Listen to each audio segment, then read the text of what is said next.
AEW stars are embarrassed by Tony Khan's Twitter outburst. Plus, a major WWE star is making a long-awaited return, and a Royal Rumble return has been debunked. It's all in the Cultaholic wrestling news right now. Can we still call it Twitter? Well, yeah, because I think everybody else... It's still in the link name. It's still in the link name anyway. It's still Twitter, it is. Whatever it is, whatever that platform is, Tony Khan had a right outburst on there this week, talking about how fans were upset about raging about Hook challenging Samoa Joe for the AEW title, but seemingly quiet about Jinder Mahal challenging for Seth Rollins' world title. And this led to a few notable back and forths, tete-a-tetes with fans and Eric Bischoff and the like. Yes, it did, yeah. And Brian Alvarez on Wrestling Observer Live has said that he's heard from some in AEW's camp in the wake of this recent bit of Twitter business. And Brian Alvarez says, I got a lot of tweets from people in AEW who are like, why is he doing this on Twitter? This is embarrassing. But he sees this as, look at all this engagement I get for these tweets. And then I can tweet out some promotion for matches for Wednesday, and it'll help boost the rating. So that's why he does it, according to what Brian Alvarez has heard from people within AEW who have reached out to him. I kind of vibed that was the logic he was going for. I'll choose when to have these meltdowns because then I can plug Dynamite. Which is always how these, I guess these quote unquote meltdowns turn out, don't they? They do just end with him being like, watch Dynamite on Wednesday or watch Collision or something like that. I mean, on one hand, I can see why a lot of people think it's embarrassing, and I feel like it does come across like that sometimes. And then on the other hand, I can see why he's like, could just be doing it to drum up more, just like talk and stuff about AEW and the promotion itself. On one hand, I don't see the correlation of people going, oh, this billionaire is getting angry at what this other billionaire is doing. I best watch the wrestling. And on the other hand is a roll of sellotape because there's nothing else needed in that other hand. That's good. Thank you. I don't get the. I mean, it's obviously a lot of people retweet it, but I don't know how many rush to watch Dynamite. I'd love to see the stats. Love to see the stats. A Dynamite with a Tony rant and a Dynamite without a Tony rant.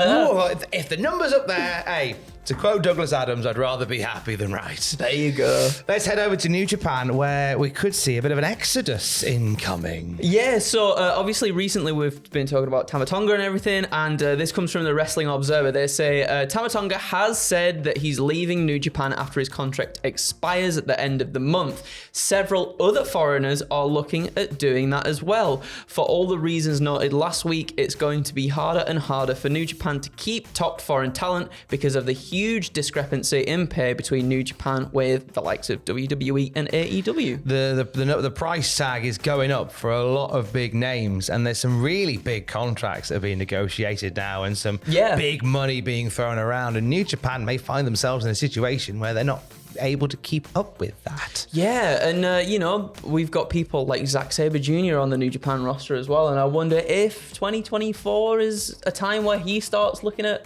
different companies and different promotions as well. We see him rise to the fore. Yes, yeah, and I mean, he feels like perhaps, at least to me, maybe the next biggest foreign star within New Japan to maybe break away, like a Will Ospreay has done recently, who's off to AEW this year. He is. And maybe we see something similar for Zack Sabre Jr. and many others within. And even some non-foreign talent like Okada's contract is nearing completion, and there's some question marks over his future. In fact, Ross, Jack, and I took a look at some contracts within the wrestling landscape that are expiring, and we deliberated on where they are going to land. You can watch that on the Cultaholic YouTube channel right now. And to quickly duck back to our top story, which was about Tony Khan kicking off at people not kicking off at Jinder Mahal or something.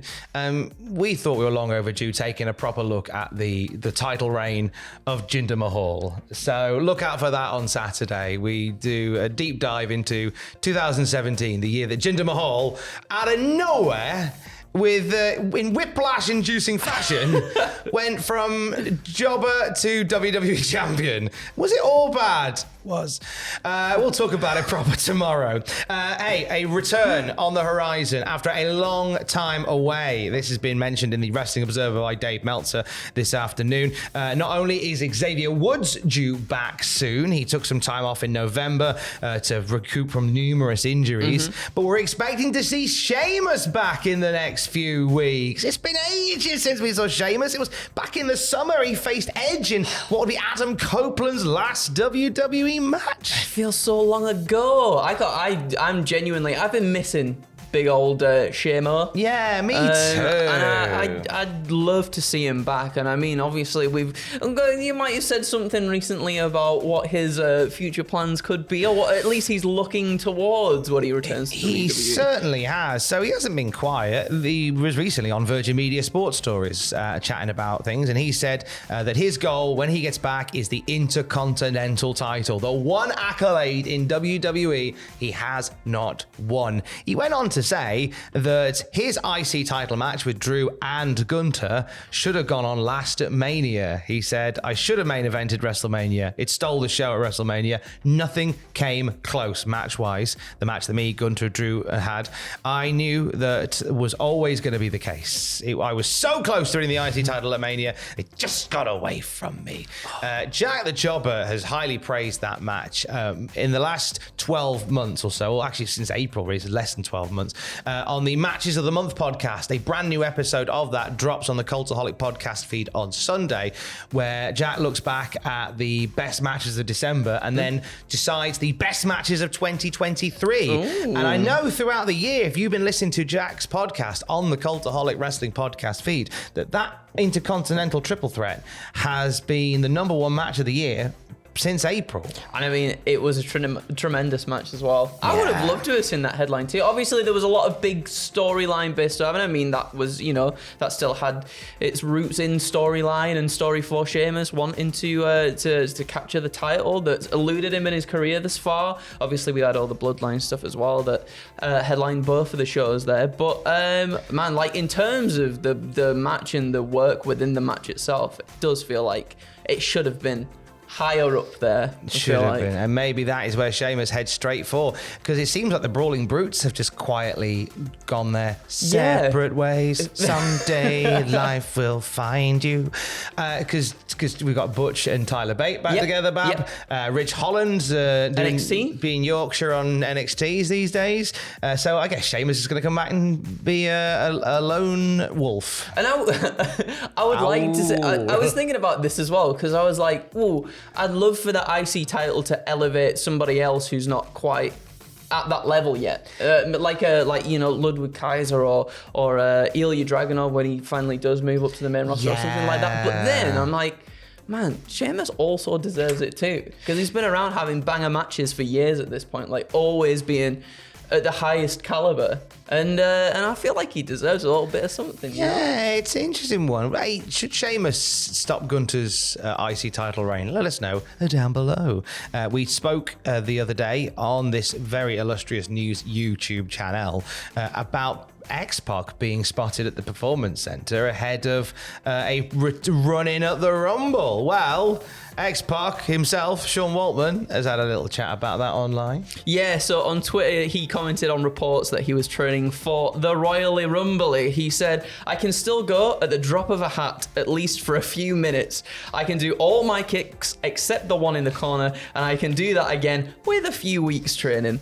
I'm at least a month away from taking my shirt off in public, so zero chance I'll be in the Rumble. He's just gonna do a Rumble with his shirt on. He said the thing there, which we saw it sort of last year as well. So especially in the women's Rumble, a lot of the women sort of legends and talent from yesteryear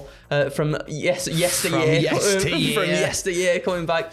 And they were in there to sort of elevate the younger talent, obviously, but they weren't in there for very long. He said the thing, he could just come back for a few minutes. And keep his shirt on. Keep his shirt on, exactly. Not have time to take it off. he's telling a story right now. I'll come back. I can't take my shirt off. But maybe that's the story in the Rumble. Can he take his shirt off or not? Maybe he can't because he gets tossed out before he gets his shirt taken off. See, the headline said debunked. I fear we've rebunked it. I think we have. I fear we've bunked it. I think we have bunked it on the head.